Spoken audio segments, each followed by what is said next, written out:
Youth unemployment in advanced economies just hit levels we haven't seen since the 2008 financial meltdown. But here's the twist that breaks every economics textbook. Overall employment is at a record high. Young workers are drowning while the labor market is officially the strongest ever. This divergence has never happened before. And the reason is sitting on your laptop right now. Let's start with the number. Policymakers keep burying. Since 2000, youth unemployment across the G7 and Korea has stayed stubbornly at 2 to 3 times the adult rate.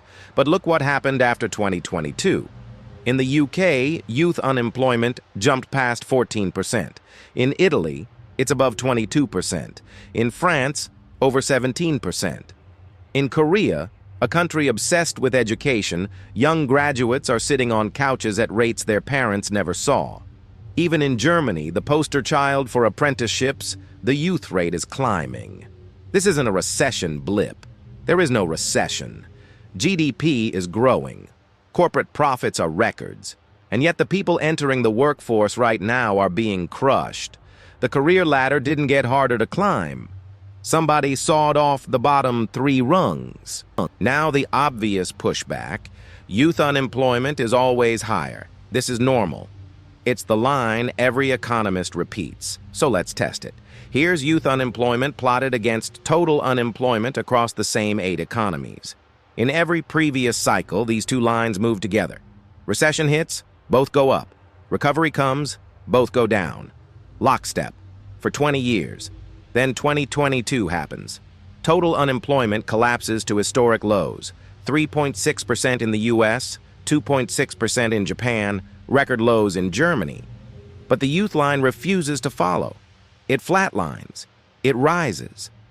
The gap between adult and youth unemployment is now the widest it has been in the entire data set. This is not the normal spread.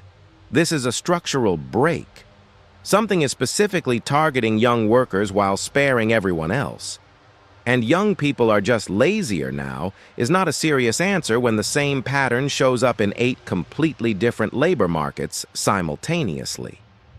Here's where it gets darker. Unemployment stats only count people actively looking for work. What about the ones who quit trying?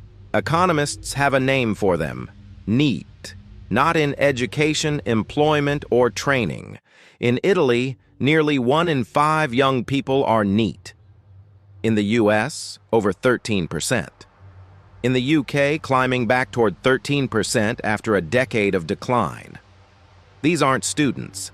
These aren't workers. These are young adults who have effectively been ejected from the economy. And the number is growing fastest in countries with the most advanced AI adoption. When entry-level jobs disappear, the paralegal drafting briefs, the junior analyst building slide decks, the customer service rep answering tickets, the young people who would have filled those roles don't magically become senior engineers. They vanish from the data. NEET is where the collapse hides. If young people can't find jobs, do they just stay in school longer? That's the comforting story. Reality says otherwise.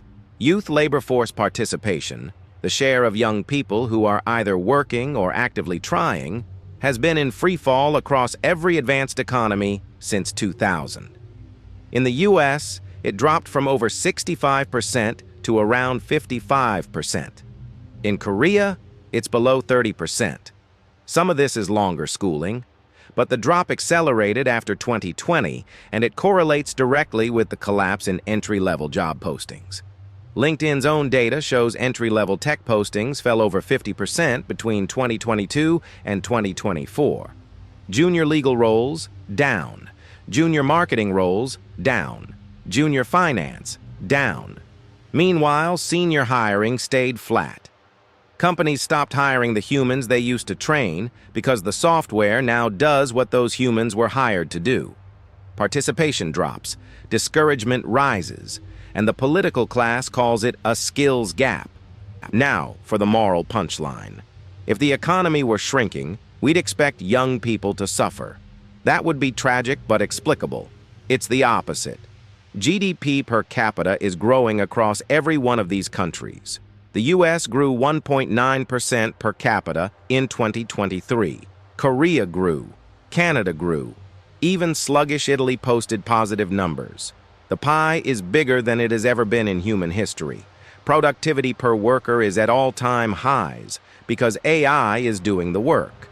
But the gains are flowing to shareholders, to senior employees whose experience the models can't yet replicate, and to the companies deploying the tech.